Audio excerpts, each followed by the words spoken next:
on Apothecary Wisdom. We're getting out of the indoors and we're coming outside. The thing is, it's really windy and loud, and so I feel like I'm going to have to talk really loud. But today, what I want to share with you is what it looks like in the flower bed, what's popping up in the flower bed, and then we'll take a walk and we'll go around the house and I'll show you the plants that are popping up naturally and some that are wild.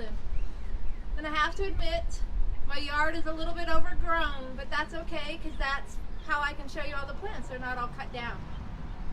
Okay, so just like normal, I'm in front of the camera. I can't really see you, but I hope that you're there and seeing me.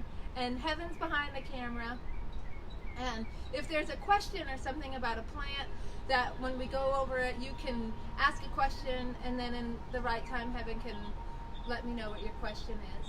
And so feel free to put your plant questions in the comments, and then we'll get started pretty soon. Heaven's doing all the magic to share this live on multiple platforms. Okay. So, yay! So here we are. So we're gonna just start by walking through the garden. I say flower bed. I should say flower bed because this is not a vegetable garden. This is primarily just flowers. See all these edible pansies and Johnny jump ups. They're so cute. Yeah.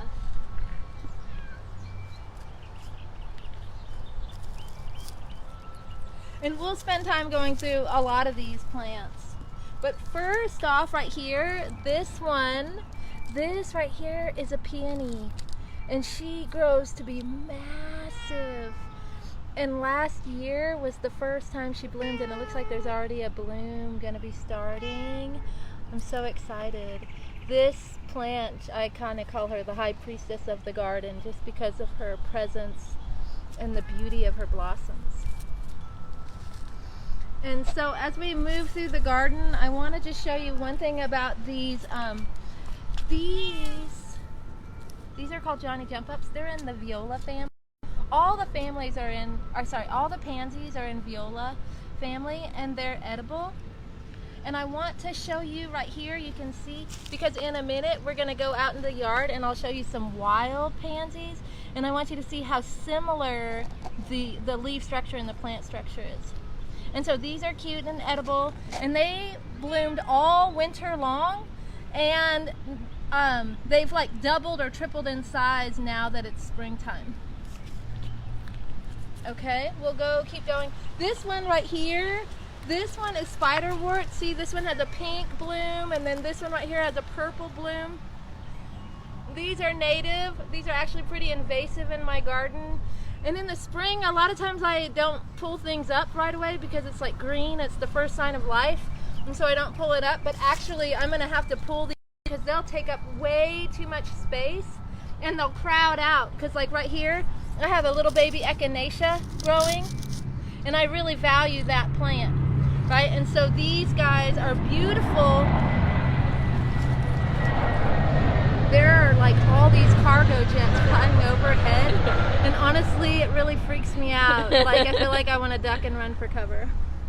But anyways, I'm just saying these spiderworts, they're really beautiful, and they'll open up in the morning and they'll close in the afternoon, and they just propagate so easily, and they're easy to pull up too, so even though you have to get rid of them, at least it's not a challenge to get rid of them.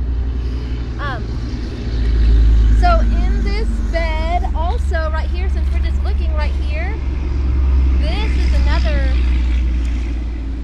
wild, just naturally growing plant. This is vetch, and vetch is in the legume family, and it's a nitrogen fixer. So it has these little pods down on the roots, and it puts nutrition into the soil. And it's gonna feed the soil until it starts to bloom, and then once it starts to bloom and put on its seed pod, it starts to take away the nutrition. It starts to need the